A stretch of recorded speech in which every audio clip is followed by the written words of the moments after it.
Welcome to our second ever episode of Thanks for the Consult. Today we have your usual suspects. I'm Fior, I'm Aaron. and with us today we have one Mr. Tyler Kelly. How are you today, sir? Good. How are you guys? Doing great now that we got some technical issues worked out. so, uh, we know who you are, but for those that don't, who the heck are you? All right. So obviously, I'm Tyler. I am a paramedic. The three of us went to medic class back in 22, 23 era. Currently, the deputy fire chief at Allegheny Valley Fire Company. We just started some QRS programs, so doing a lot of medical stuff for free, as well as doing it as my full-time day job. Been in EMS about 6 years. Been doing the fire thing 10 years this year. Um, so yeah, that's who I am. All right. So one of the standard questions we have is why do you do this? So I think the cliche answer is I didn't choose the job. Job chose me. I don't think that's correct in my case. Come from a family of public safety. Dad's a medic. Mom's a cop. Um, Grew up in and out of fire stations, in and out of EMS stations, in and out of police departments. Grew up around it my entire life, and it's just what I've always known, and it was always cool to me. So I just kind of grew right into it. Um, and as you guys are very aware, getting into EMS is, everybody says, "Oh, I'm getting into EMS to, go to medical school," or "I'm getting into EMS so I can go get a fire job somewhere." But then EMS sucks you in. So um, that's kind of where I ended Yeah. up. I was an EMT for about 4 years, 4 or 5 years, and then when we went to medic class, and now we're doing the medic thing. Coming up on 2 years. It's crazy. Did you feel any Yeah. pressure to do it from your family and stuff, or was it just No, actually, I got the opposite. Um, Not so much from my dad. My dad was kind of like, you do whatever you want to do. I actually wanted to go to the police academy as a kid. And my mom, being the police officer that she is, threatened to shoot me herself if I went to the police academy. So obviously, I took that as a credible threat because the woman carries a gun for a living. So I went and became a paramedic, and then she tells me I'm nothing but just like my dad. Um, Key point is they're separated. So that's the funnier point of it is she makes fun of me for being just like my dad, but she threatened to shoot me if I went to the police academy. sounds like you have a great relationship? Oh yeah, it's great. It's wonderful. Yeah. So kind of to touch on your family heritage a bit.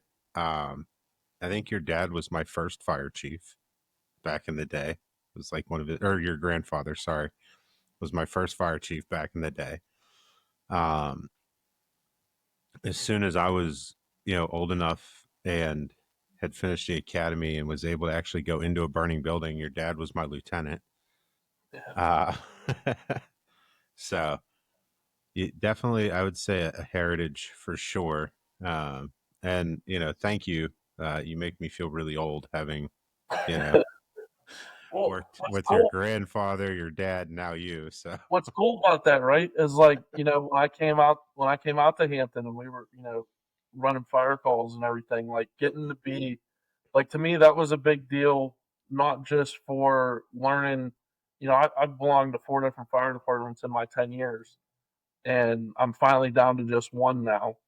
um, but coming out there and honestly just like looking for a name tag to put on the back of my coat, and I'm taking the first letter off the name because it's my dad's or it's my grandfather's nameplate. Like, holding a line officer position in that department, just like family, before me, I think is awesome. Working with people that worked with those guys when they were heavy into it. I'm trying to rope my dad back into it now that he's kind of got his family all grown up, and he's getting a little bit more free time on his hands. I'm trying to rope him back into doing some stuff. I think he's got the bug again. He told me he's trying to get he's doing vent medic stuff at Cranberry, and I think he told me he's got a little bit of the bug. He's trying to get back on the truck. So Nice. So tell us some of your favorite memories. I know we had worked together at Lower Valley for a while. yeah, Yeah. so I think a lot of the main stories that I have, or at least a lot of the good ones I have, are working with you, right? Oh Like, boy. um, you know, and Aaron, you kind of know this story because it was one of my 2 truths and a lie the first day of medic class when we dropped the dead guy in the apartment building. Go to pick him up to take him to the funeral home, and his rigor mortis was rigor mortis no more. you know, um, I think that definitely set fire to a little bit more of a wild career. Um, I think just middle of the night. That one night you and I we were on two DOAs in less than 8 hours, right? And we're walking home with more cash in our pocket than what we were going to make in our paycheck that day. So to elaborate on that, Aaron, one of the funeral homes in the area would often ask us to bring the deceased to the funeral home. Sure. And for them, it was cheaper to give us some cash than it was to pay somebody to call them in, go out and collect the individual. So, Yeah, we did Yeah. it. So I mean, Oh, okay. no, we've never done that. But yeah, it was that was a rough night, man. That was a rough. I think I Oh, just yeah, saw we that had this- picture in my photo memories of us sitting on the tailboard. yeah. Well, we had that one, right? We had those two overnight, and then later that day, I had the lady that was across the street from the funeral home. We didn't even put her in the back of the truck. We put her on the stretcher and wheeled her across the street. Nice. Didn't you if I remember correctly, didn't somebody like kind of question why you guys were pushing the gurney down the road? Somebody asked if she was okay. I think the answer was, "Oh yeah, she's never gonna get better, right?" It started to get dark out, right? There's this giant spotlight out the back door of the funeral home, and I'm yelling at my partner, "Hey, maybe we shouldn't stand there. I love Maybe that question from maybe we like should leaders, where it's like maybe we should they wait wanna- till the Undertaker gets here, right, and open the door." I love getting that question from bystanders. Like they want to know what's going on. They're like, "Hey, is everybody okay?" Like, and you Well, like, that guy that we dropped, we were taking him down the elevator, and a whole bunch of old ladies came out of the elevator, right? And we have him like fully strapped up in a stretcher. He's under a sheet, but they're like, "Oh, we hope he's okay," and we're like, "Yeah, he's not." my favorite is on accidents when people are like, "What happened?" It's like, Oh, yeah, right. sure. It's like roads closed. Why I got to go that way? Well, there was a shark attack down there. You can't, Quicksand. you're not coming down, right? Like, Yeah. At the one fire department, we had this guy that did fire police, and for those that may not know, that's they're the ones that block off the road and direct the traffic around the incident.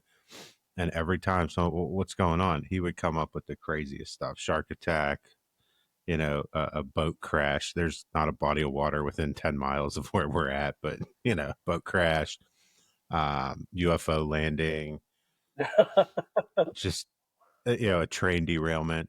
There's no train anywhere near where we're at. Not even a train track. Exactly. But it was crazy. it's been wild stuff like that all the way up to, like, I don't even think the ink was dry on Uramai's paramedic certifications, and we're dragging some dude out of a bar saying that he's gonna die, right? And then next thing he does, right? And then we're intubating them and medicating them, and the other crew shows up and is like, "What do you need?" And we're like, well, we actually did the things. We just need a ride. Like, Yeah.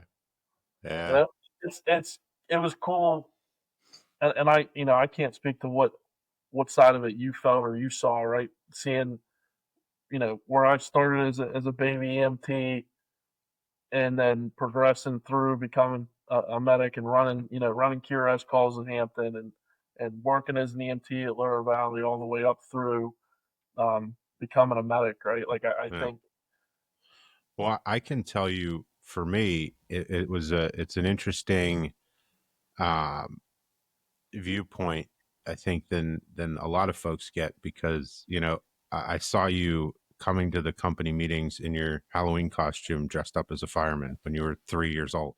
yeah, And then I remember when I walked in to work a shift at Lower Valley. Somebody introduced me to you, and I was like, "Oh, any relation to Jeff?" And you're like, "Yeah, that's my dad. How do you know him?" I was like, "Oh, wow, I've worked with him several times in over the years." yeah. Um, so kind of seeing that progression of this little kid wearing a costume to, you're now, you went to the fire academy, got your EMT, went to paramedic class, you were a line officer, what I mean, watching you do all of the things that um doing the not only just the fun exciting stuff, but figuring out the boring administrative adult things that everybody hates at the fire department. And so Um, it's interesting for that's sure hitting seeing me that. big time this year. Yeah. So, we had the Whacker convention last weekend, and everybody loves going to The, that thing to the look at. Fire Expo, for those of you that don't know. Yeah, right. And everybody loves going to those and picking apart, the new fire engines and all the Oh, yeah. cool stuff that's there. I think this is the most, or this is the least I've looked at any of those trucks in times that I've visited there, and the most business cards I've come home Mm-hmm. with. Like, I got a whole stack of them here on the desk, Yeah. and just people that you got to talk to, and people things you got to think about, right? Your progression. Um, I'm learning that kind of the hard way right now. Where everybody knows volunteering's down, right? There's Oh, yeah. no secret to that. Everybody that wants to be police officer, firefighter, EMT, paramedic, nurse, doctor, whatever, those all of those professions are losing their people at an exponential rate, right? Yeah. It's because and especially in EMS, it's essentially still an infant compared to all these other jobs, right? Yeah. Firefighting's been around since Ben Franklin walked the earth, and it's been 200 years, 250 years, right? Policing and police departments, authority's been around since the dawn of time. Mm-hmm. EMS caught its inception only about 55 years ago, right? Yeah. So now, right, all those people that were in it for a cause and um, in it to progress the world and to save lives, those guys are retiring or not even making it to retirement. They're dying off. Yeah. Right? And nobody that's mine or, no offense to you if you were, but nobody that's mine or Aaron's age is, chomping at the bit to get into this job. Nobody wants to do it. Yeah, No. I agree. Fior is really old. I do agree with that. Wow. Just keep in mind, I can mute you from here. Yeah. But, like learning that stuff beside, and learning how to not be in the middle of everything, right? Because everybody that does these jobs, type A personality, want to have control, take charge, get the job done, especially those who are competent enough to do it, get the job done the way it should be done the right way. Yeah. Learning to take a step back from that, at least in a leadership role. And I'm even kind of seeing that now where I currently work, functioning as a medic and as a quote unquote crew chief, right? Is allowing like if you have enough people on your scene to do something for you, let them do it. If they know how to do it, right? And if they don't know how to do it, take the second to teach them how to do it. For instance, I had a gentleman the other day having a COPD issue, right? So he needs an albuterol, he needs some solumedrol, and I'm working with a strong EMT and I'm working with a not so strong EMT, and I got a response medic there because it came out as a way worse call than what it actually was. And he looks at me and says, "Hey, why don't you let that lesser EMT set up that albuterol treatment for you, right? Like this guy doesn't need it right now, right? He's breathing okay. He's talking to us in full sentences. Give him a minute, teach him and show him how to do it, right?" And that's I'm learning to slowly start to do that, and to be able to kind of take that step back and be like, okay, I can kind of just do the things that I have to do, right? Like start the line, push the meds, um, you know, intubate, defibrillate, all those fun words that we all learned, right? I'm kind of learning to take a step back on some of those things and and we did the same thing working at Lower Valley together on BLS trucks, right? Working all the way up to the extent of our schedule of practice. So that way, by the time that our response medic got there, it was, hey, you need to start this IV and we can leave. Yeah, absolutely. I mean, I've said it before. I'm sure both of you have heard this. I will take a competent EMT over a know-it-all medic as a partner every day of the week. Somebody that knows everything in the book but can't seem to put it into practice. I would absolutely take a good EMT partner over that guy any day of the week. But I would like to think that's why all three of us and the other two gentlemen that kind of hung out together in class, right? Yeah. Well, they won't be named, so I'm going to keep their names out. But yeah, and I got you. I think that's why the five of us kind of stuck together going through class, because there were certain people that were there that were like, oh, I'm going to come here and be a medic, or oh, I've already went through the class, but I got screwed on the time, or and we were just kind of like, well, we're here to learn, right? We've all been on an ambulance before. We understand the progression of an EMS call. We have to jump through these hoops to be able to do the skills on a patient and be able to answer those calls appropriately, and wanted to be more of service, right? I don't think that there's anybody, I'm going to be the first one to tell you, Fior, you're the only reason I went. And I tell people that. I tell people, Fior dragged me to medic class because he was going, and I knew that nobody else I knew was going to be going to medic class, and he was the only way I could go with somebody. I remember I called you. I was like, "Hey, we're going to medic class," and you're like, "What?" I'm like, Yeah. no. Here's the link. Sign up. You're going. Mark, you called me and you said, "Hey, I signed up for IUP's class. It starts in 3 weeks," and I was like, "Are you?" Hurrying up, making sure I had the money for like all the application fees and shit, and like looking for letters of recommendation. Like I never would have done it had you not been like, yeah, hey, this EMT thing kind of sucks. I'm going back. Right. I never would have. Is that IUP, like, they let you get in pretty quick. Like, they didn't make you jump through a ton of hoops, because I was to another program, and then I got basically kind of screwed over. I sent all my paperwork and stuff in, was trying to get in contact with the guy, and the day of class, 2 hours before, he finally emailed me back, and I know that he got all the stuff because I sent the package with all my information first class to say it got delivered. And he was like, "Oh yeah, due to a system error, we didn't get that information." Well, his administrator didn't find that too compelling whenever she found out about the truth behind that. They tried to fix it, and I was like, you know what? I don't want to be part of a program that's disorganized. So I was like, let me see what IUP is doing. And yeah, they got me like right in immediately. It's kind of crazy. I didn't think it would be. I think the good thing about that program, right, is it's not, they give you a year, right, which I think is plenty of time, right? And so, even at some points, I think we were kind of like, damn, this is dragging, right? But I think the year is good, right? It's a flexible schedule.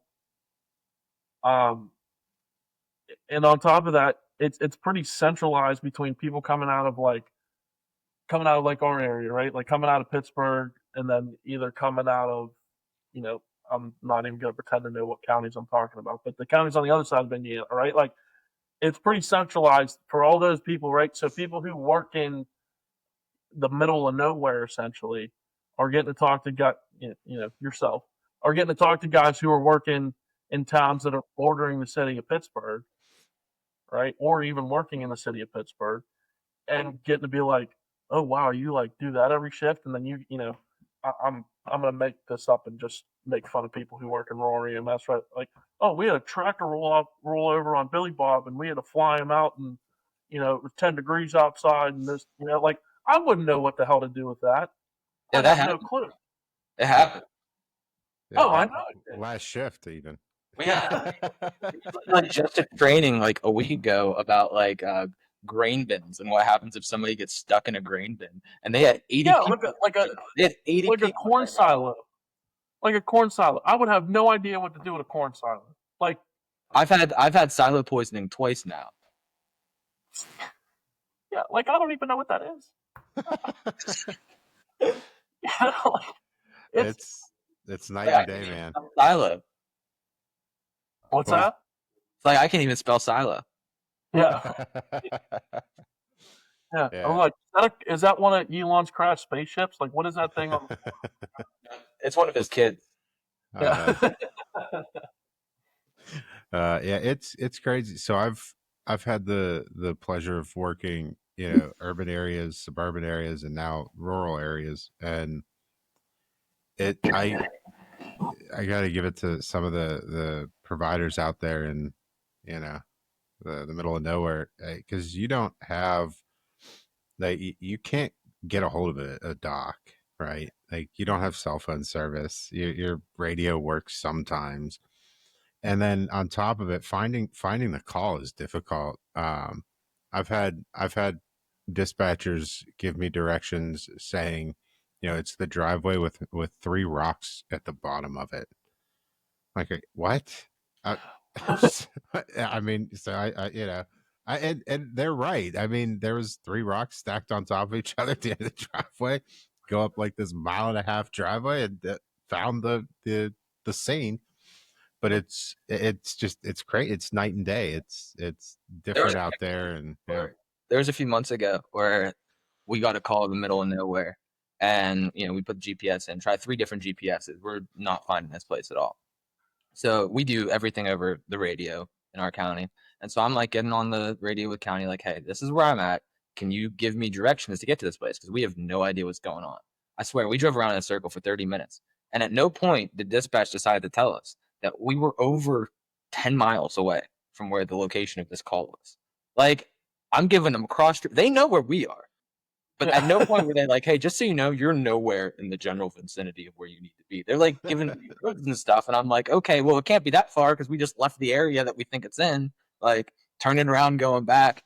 The only way that we got there was some dude in a car just happened to be driving on the road while we were stopped. And he like pulled up slowly beside us. And I was like, hey, do you happen to know where this road is? He's like, actually, I do. And I was like, can you drive us there? Because someone may or may not be dying. And he was like, yeah. And then he just drove 10 miles out of his way and we followed him. And then he was like, you guys good? And I was like, yeah, thank you so much. But there was nothing else to do. Like, I was getting ready to go back to our borough, call for a fire department, and like be like, can you escort us to this like address? Because I didn't know what else to do. There was no road signs on some of these roads. Like, they're like, road. I'm like, I don't know what road I'm on. Yeah, I personally do not think I would function well in a situation like that. I don't either. Nobody does. Yeah. No, I don't think, like, one, it would upset me, right? Like, it upsets me if we take more than 2 or 3 minutes to get en route to a call, right? Like, middle of the night, you wake up, you acknowledge a call, and then, like, both you and your partner have to go take a piss, and then, like, you're like, oh, this sounds so stupid. And then by the time you call en route, it's been like 7 minutes, and you're like, okay, this is a little ridiculous, right? Like, we're taking way too long on this. Yeah. We should be out the door, go get it handled, and then you can do whatever you want to do afterward. It's crazy. One of the services that I work with, we're coming from 20 minutes to their area. And if it's overnight, depending on which crews are on, we'll beat them to their scene because it takes them 15, 20 minutes to get out the door. I'm like, this is absurd. um, but unfortunately, that seems to be kind of the norm lately. And I don't know if it's burnout, if it's just laziness, apathy. I don't know what it is. But, and so I've been doing this 21 years now. So I gotta say it's probably not something you develop. Just like you know, they'll be dying when I get there. Um, so I don't know what it is. See, Might be burnout. I think regardless of right, there's some things you're going to hear over the radio, right? Or the dispatch that they give you is going to sound like complete and utter bullshit.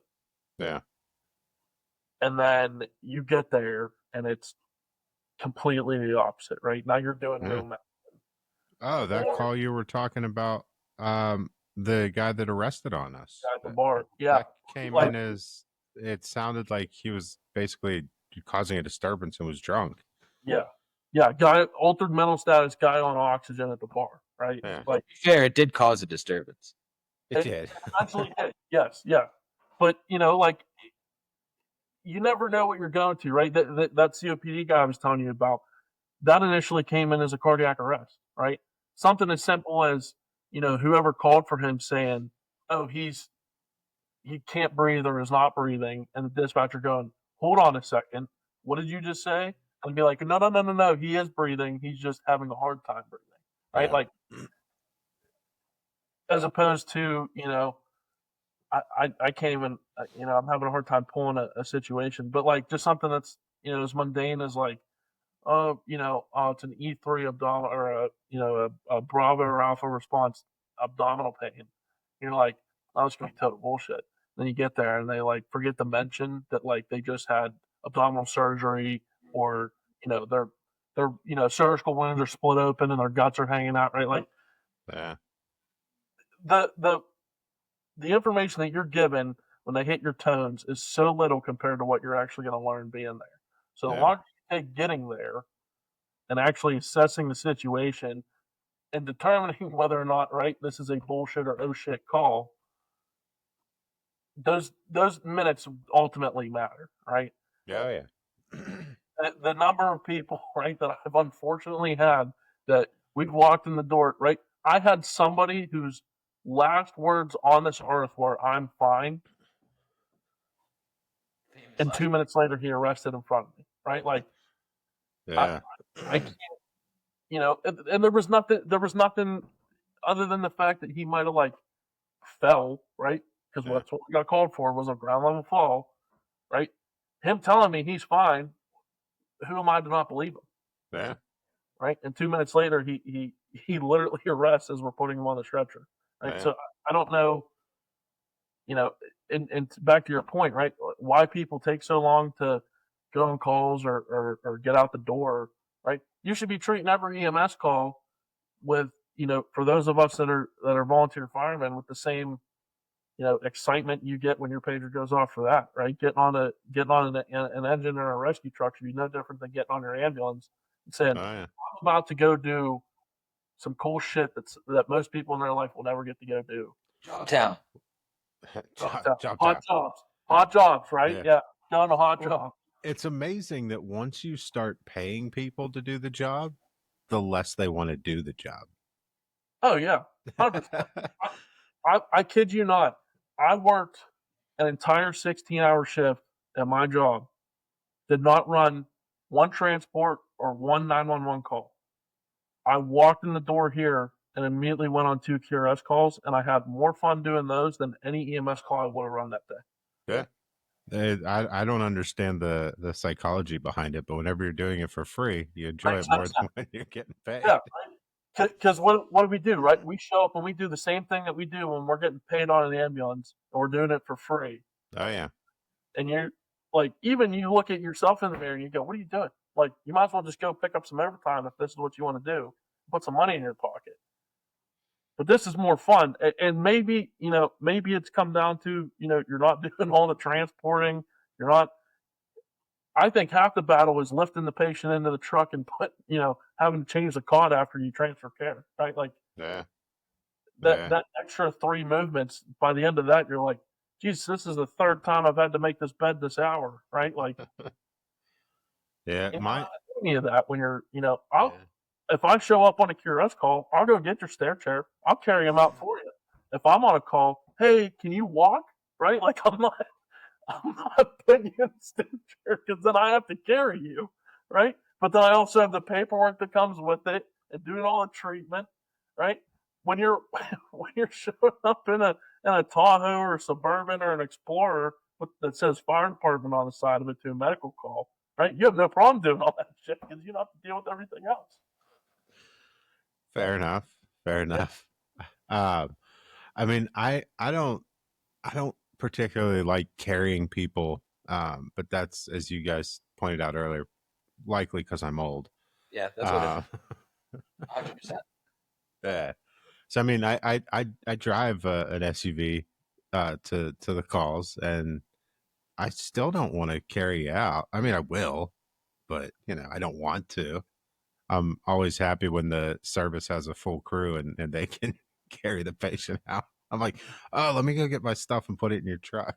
Well, I also think it's it very much so depends on who you're working with, right? Yeah. Like, there's QRS calls that I'll go on that the EMS crew shows up and I'll be like, screw you, right? Because they show up looking like a bag of shit and they're rude to their patients and they have proven to me time and time again that they don't know what they're doing. And I go, okay, you can do all this work now. I'm going to leave because I'm allowed to do that. Yeah. Right. And I think maybe that little extra, I don't know what you want to call it, like the little extra momentum you feel that you have because you're not really committed because it's not your patient anymore. Yeah. I mean, you got veto power. Yeah. If you don't want to be there, you don't be there. Well, you can get back in your truck and leave. And I think that's, and I felt that even as an EMT run QRS because, when I'd run into maybe certain providers that were working at that service who, we'd get a set of vitals, get a whole history, get their name, get their date of birth, their med history, everything. And that paramedic or that EMT would walk right past you and go straight to the patient. It's like, I can tell you in our terms everything that's going on. I get, and now being a paramedic, I still understand you want to talk to your patient, but if I have a trained medical person there, we could have been called for this very generalized complaint, and I may have already gotten your differential diagnosis for you, right? Yeah. You're down to maybe 2 or 3 things that might be wrong, as opposed to you now have to redo the assessment, which I just did, which the patient's going to hate, right? If they're having abdominal pain, I've already pushed on their abdomen once. You're going to do it again. The nurse is going to do it again. The doctor's going to do it again. The specialist is going to do it again, right? Like, oh yeah. More often than not. Go ahead, Tyler. What's that? Go ahead. No, I'm just saying, like, I think, I would run into people like that and be like, you know what? I'm leaving, right? Like, walk in, you don't want to hear anything I have to say. You don't want to take the paperwork I have for you, right, that has all of the information and vital signs that I just took down. You don't want to respect the fact that I'm here to help you, right? Yeah. I'm going to get out of here. Yeah. Which is the same attitude. I mean, I don't take the same exact attitude towards a patient, right? But if you call somebody or somebody calls 911 and you show up, you're trying to help them and they're being as evasive or untruthful, right? How many times do you go to somebody who overdosed and you wake them up and I didn't take anything, right? I kicked the dude's door down one morning. His girlfriend called, said he went in the bathroom, locked the door. She couldn't get him to wake up. We get there. It's like 6:30 in the morning. There's a police officer on his knee with a screwdriver trying to take the door handle out of a bathroom door, out of an inside bathroom door, right? So door handle's out, all the hardware's still in there. I peeked through. He's laying on the floor, not breathing. I looked at the girlfriend. I said, "Do you give a fuck about this door?" And she was like, "No." I told the cop to move. I booted the thing in, shoved 2 Narcan up his nose. 10 minutes later, he's motherfucking us. Why are you in my house? What are you doing here? I didn't call you. And you're like, you ungrateful piece of shit. You were dead in the bathroom 10 minutes ago. Yeah. And now you want, like I just saved your life and you don't care. Yeah. You know? Well, But yeah, the problem, his door, bro. Come on.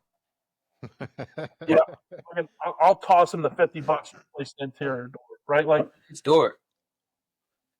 it's just Well, the I think difference with running out on a QRS is you can kind of be like, all right, not my problem anymore. See you guys later. yeah, but I think that kind of goes back to what we were talking about before, how people aren't really breaking down the door, so to speak, to get into the industry. I think it's because you you see those experiences and whatnot, where somebody's just rude to the providers and whatnot, and it's a deterrent. People don't want to get into that to get I think it's poorly depicted. verbally abused. I think it's poorly depicted. I think like shows like Night Watch and stuff like that, I think have been doing a good job of really showing what we do. I think the biggest issue though is they don't, if you watch an episode of Night Watch, right, and those guys are going from a shooting to a rollover accident to an overdose to a cardiac arrest to somebody got pepper sprayed to whatever, right? They're not showing what everyday, some everyday, not major city EMSs are doing, which is doing a dialysis trip, picking up grandma who fell down for the 3rd time this afternoon and has nobody at home to talk to her, right? Like, Yeah. but shows like Chicago Fire and stuff like that are showing these. Not every call is somebody hanging off the side of a building or a car over a bridge or what, right? Like we'll go to we'll get called for a car accident where it's like iPhone crash notification. You get there and there's somebody dropped their phone out of their car, right? Sitting on the side of the road, right? Like I think that's part of the thing too, and why people are kind of falling out of love with it is it's not what they see on TV. It's not what they imagine, right? Either in the good way or in the bad way, right? In the bad way of they're seeing shit that they never thought they'd see before, and they go, "This isn't for me," right? Or they are like, "I'm prepared to do all this crazy shit and nothing's happening." Yeah. Like, I think, and nobody's pushing anymore, right? Again, nobody wants to work. Nobody wants to, work, period, right? Not even in this industry, just not work, right? Talk about all the stuff that's going on in the news where they're trying to find where, we're dumping millions of dollars in taxpayer money to go to welfare systems that aren't, that are going towards people who just decide not to go to work because they're making more money than, the 3 of us that are working full time plus overtime hours. Yeah. Yeah, fried cheese doesn't pay for itself. What's that? Fried cheese doesn't pay for itself, right, buddy? Yeah, that's right. For those of you that don't know Tyler, his diet consists primarily of cheese sticks, as far as I can tell. I am a mozzarella stick enthusiast. Okay? That's like 80% of your body composition. Probably. Yeah, that's Aaron. Do you guys have QRS? Yeah, do you guys have mozzarella sticks out there? That's crazy. Yeah, TK, if you want to come up sometime, you can try them out. Yeah, man. Listen, take me to lunch at your best spot, But now, Aaron, do you guys have QRS services up there where your fire departments are running medical calls and trying to help out? Yeah, but ironically, not in the areas where we need them. So no, it's so funny. I don't understand it. Like the areas that have EMS services that are full time, which there's a few of them around here, they'll have QRS services like in the borough with them, right? And you're like, okay, but then I have areas I have to respond to that are 35, 40-minute response times. And there's not a single, like, they have a fire department there, and there's not a single QRS service. Like, and it's kind of funny, like, to the point of QRS, and you were saying about how, like, you know, you'll walk in and dudes will just like walk right by you, not, you know, listen to your report or anything. I have the opposite experience, which I'll walk in, be like, great, QRS is there, like, this will be awesome. Stuff will be done, taken care of. I'll walk in, I'll be like, hey guys, what's going on? Silence. Like, no one will, the patient won't say anything, the crew won't say anything, and I'm like, I don't know if it's the way I look, like, I don't know, like, just, you know, tell me what's going on. I'll be I like, think it's probably the way you look. probably. Yeah. Yeah, probably. And they're probably Yeah, like, this guy with that hairline has no idea what he's doing. You know, like, yeah. That's what I wear a hat, didn't know. I came at him about the fried cheese. Now he's clapping back. I mean, you kind of had it coming. Kind of had it coming. we're even now. Okay, truce. There's no truce in EMS. Sorry, Aaron, we cut you off there. No, you're good. That was the end of my thought. Okay. Yeah, it's definitely rural EMS it takes a different breed. I'm still on the fence about it, and I'm not nearly as rural as you are. Well, there's just like random considerations you wouldn't think you'd have to think about. Like, a lot of times I have to decide whether or not I'm going to fly a patient, not based on the severity of like what they have going on. Like, it's not that I couldn't manage them. It's just about proximity. Like, I had somebody that had some mid like severity stroke symptoms the other day, and I was like, this could very well be a stroke, but it might also not be. And I was like, word. If it's hemorrhagic, there's not a facility within an hour drive of me that can do anything about it. So I was like, if they can fly. So I ended up talking to medical command. They were like, well, they're not on blood thinners. Take them to the nearby, you know, they can start, you know, convalescent drugs and all that. So that's what we ended up doing. And they were like, we can fly them out of here if it's that. So That's just something that like, you wouldn't have to think about otherwise. Yeah. No, I for would sure. also assume that you guys probably talk to medical command more often about those transport decisions. Yeah, for sure. More often than what. If you can. Yeah. Yeah, Protocol 9000 and I are intimately, we know each other very well. Yeah. Like where I currently work, right? So we're still in Allegheny County, right? But we're right the corner of like Butler, Armstrong, Westmoreland. Like all four counties kind of come together at the same place. And they talk about like flying people all the time. And I'm like, I could not fathom. I'm not saying I'm so good that I don't need a helicopter, but we have one of the longer stretches of Route 28 that goes directly into the city of Pittsburgh. That like you get to the end of 28 and AGH is right there. That like I could not fathom waiting all that. By the time I call for a helicopter, it gets in the air, it gets on the ground, and I get the patient to that helicopter, I would probably be an exit from Allegheny General. Yeah, and they're able to handle anything you bring them.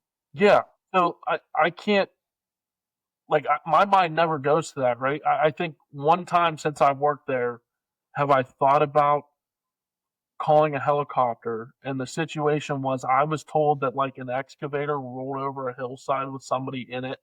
Yeah. Turns out the guy was already over the hillside working. He was digging with a shovel and threw his back out. Like, you flew him, right? What's that? You flew him, right? Oh yeah, 100%. All right, cool. Just I mean, making sure. it's an excavator. Like, just but like on the way Right. way there, right? Like I get told that that's what happened. Yeah. So I have our county dispatch checking on helicopters and shit because I'm like, if this guy rolled over a hillside in a multi-ton piece of equipment, Yeah. like he's gonna need put to sleep. Like there's nothing I'm gonna be able to do for him, right? Oh yeah. And when I get there and he was just like, no, I was digging with a hand shovel and threw my back out. It's like, okay, cancel all of that, right? Yeah. Give me a couple guys from the fire department that'll carry him up this hill, and then we'll be fine. Oh yeah. I had a lady get hit in an intersection. She had an open fracture to her lower leg, right? And we get her in the back of the truck. I medicate her, gave her, the antibiotics and everything. And I had like 6 people in the back of my truck, and they all looked at me and they're like, "Okay, what do you need now?" I'm like, somebody to drive, right? They're like, and I'm glad that they're helpful, right? I'm glad that there's people that want to be there to help you out, but I'm like, I don't need it. She's medicated. She's in as best a position of comfort as she can be. She's breathing. She's talking to me. I knew she had the beginnings of a head bleed because she was pretty repetitive, but nothing I can do for that, right? Um, at this point, I need somebody to drive me to Allegheny General, right? Yeah. As opposed to having 6 people in the back of my ambulance taking this half hour, 25-minute, if we're being lucky, 25-minute drive to Allegheny General. Like, I don't need that. We're good. Yeah. We're okay. There's a point, and they've done studies on this, but there's a point where the extra hands are more of a hindrance than a help, and I don't know what that point is.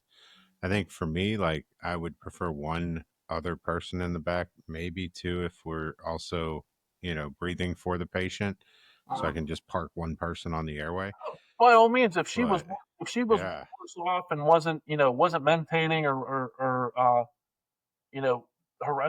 respiratory drive was in the shitter, absolutely, yeah. Let me get another set of hands. But like, she's breathing, she's talking to me. Yeah, okay. Yeah. She's got an open fracture that we've splinted with a pillow, right? She's got some pain meds on board. She's got the antibiotics on board. What else am I going to do for her? Sure, Yeah, no, I agree. I believe the study you're referring to is with cardiac arrest, that they found like 7 people on scene of a cardiac arrest is the perfect ideal number. And if you have more or less, mortality statistics decline. Yeah. Yeah. Does that include the patient? I don't think it counts the patient. No. Well, so I've even had that issue too, right? Where I currently work, right? We have some strong providers, and we have some providers that need to work on some things because we're not a very busy service. And I don't want to beat my chest about it, but I've worked at some busy services. So when I come into a service like this, it's not like I'm, a major leaguer playing AAA ball. It's just the ball I'm used to playing is different, right? Yeah. It's not as slow paced, and we have time to do things. So, I've ended up calling way more resources than I've ever needed on a cardiac arrest because I feel like I'm the only one there that can do anything. And I need to kind of have more people here that are competent to push those non-competent people out of the room. Like, I've done that, right? I've had as many as, I don't know. You were at that ceremony. We got recognized for saving that lady. What was there? Probably, I don't know. There was like 50 of you up there. I have no idea who. There's 2 of them. I was real confused. I'll be honest. Yeah.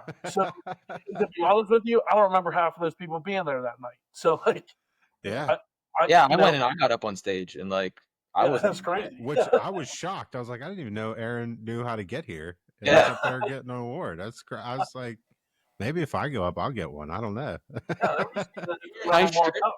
If you wear a nice shirt and slacks, they'll let you do anything. Right. Yeah. I mean, I think if you hold a clipboard and walk with purpose, you can get into some pretty cool spaces too. Clipboard, walk with purpose, and wearing a reflective vest. You can get in anywhere you need to be, right? It's pretty much my uniform. Yeah.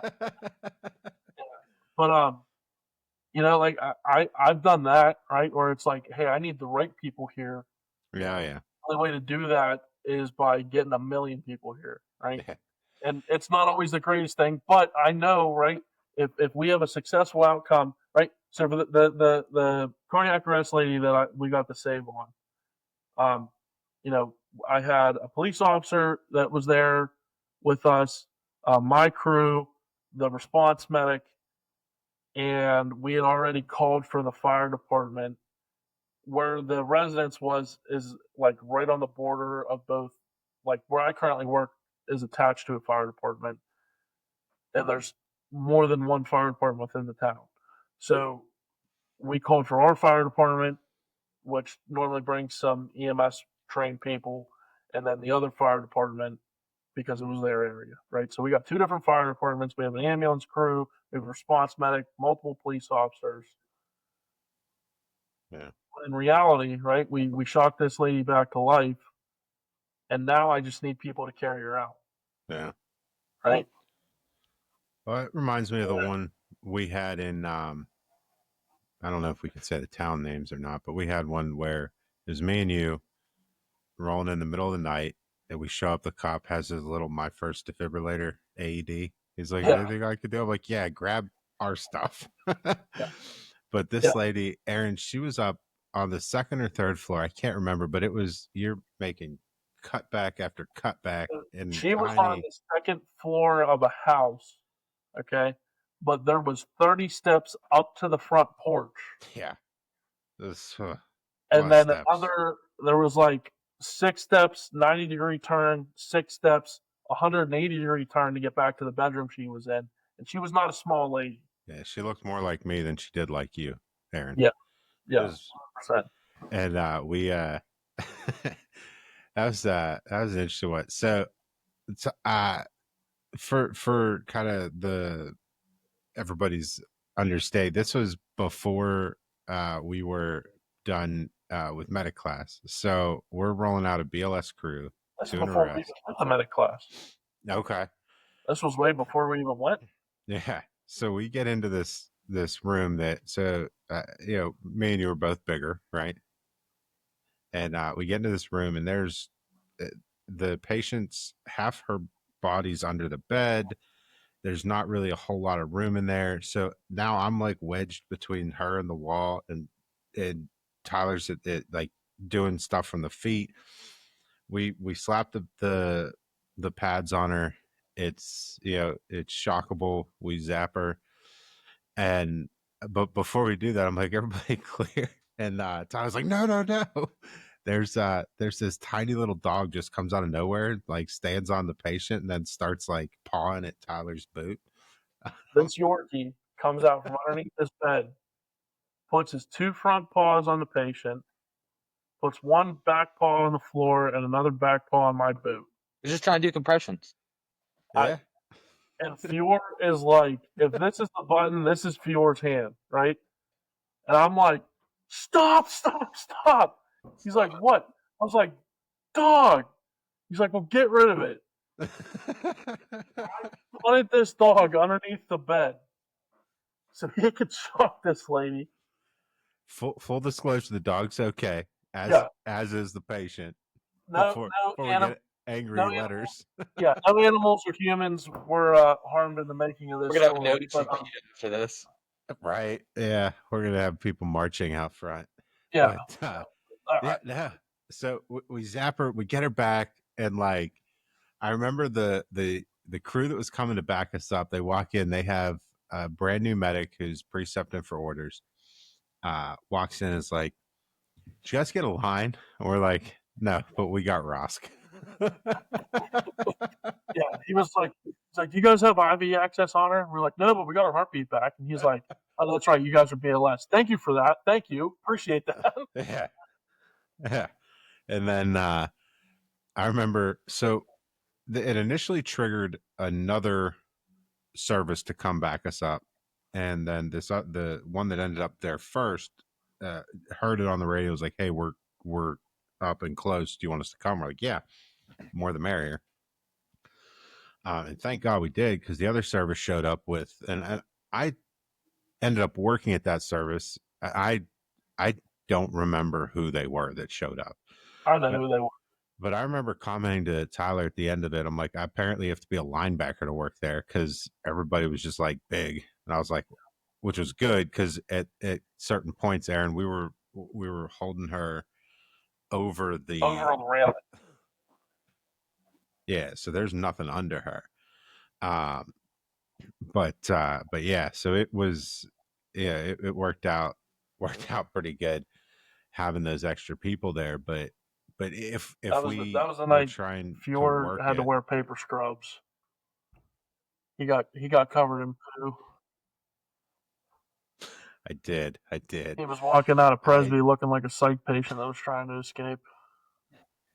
The security said as much. They they tried to track me down, and I was like, "Nah, I just got covered in poo." Yeah, they gave him a shirt that was too small and pants that were like 6 sizes too. Yeah, I looked like a whole crackhead. Um, but yeah, it was yeah. But back to your point though, it would have been impossible to have more than the two of us in that room. It wouldn't have worked. So, but yeah, there's absolutely that fine line between having enough help and enough I would room love to to. work. Well, hey, it's been really awesome getting to catch up with both you guys. Yes, sir. Absolutely. We'll go next week, right? Next week's the big week. I feel like maybe we might have to do another episode or several, because I feel like there's just a lot we didn't get to talk about, and you know, The lemon story. Absolutely. Yeah, I the think lemon honestly, story has to come out. the what story? The lemon story. Oh, Jesus. Yeah. I think doing something while we're all up there is probably like would be crazy. I think it would, a whole group of people. We're planning on it. We're bringing the equipment up. We're trying to have like a live in person, bringing up 4 mics, some video equipment. We're gonna try to do like a super podcast from up there.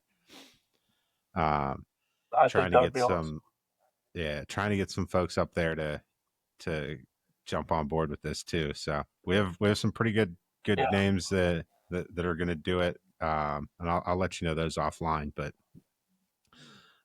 we should have some pretty interesting lineup. Trying to get like, perspective from all over the map with the rural, urban, suburban, so, but yeah, Tyler, thank you for coming on, man. It's a pleasure. Yeah, man. I would love to, maybe every once in a while become a regular. Just kind of Absolutely bring some new stuff to whatever you guys got, man. I'm real happy with what you guys are doing. This is, something I always wanted to get into, right? Like talking to people, and I think our job's just so interesting. I do. I think the things that we do on a day to day basis that normal everyday people wouldn't ever see or do in 10 lifetimes. I think the fact that we're trusted to do some things that nurses aren't allowed to do, um, some other high end medical professionals are not allowed to do. I think the fact that we get to do that, and people's houses, right? We can basically, if our medical director signs off on it, we could probably do surgery in the living room of somebody's house. my wife is a nurse, and she said, when we first started dating, she's like, so you're basically a nurse, a doctor, a respiratory therapist, and a pharmacist in someone's house. I was like, a little bit of everybody's job, but yeah, we got to be able to do all of it. So yeah, no, absolutely. So I think, I think this is awesome. I love getting to talk about my job. I love, having the platform to speak on it. And I think, if you were, I know you and I go way back, Aaron. At this point, I think we have a pretty solid relationship after spending a year together, and getting you to come out and pull some shifts with us. And I think next weekend's gonna be a good time. I don't know where everybody's at on their Con Ed scale. I only need a half hour, so pretty much the rest of the weekend's gonna be whatever I want to do. So, hey, we'll have our people talk to you, buddy. What's that? We'll have our people talk to your people.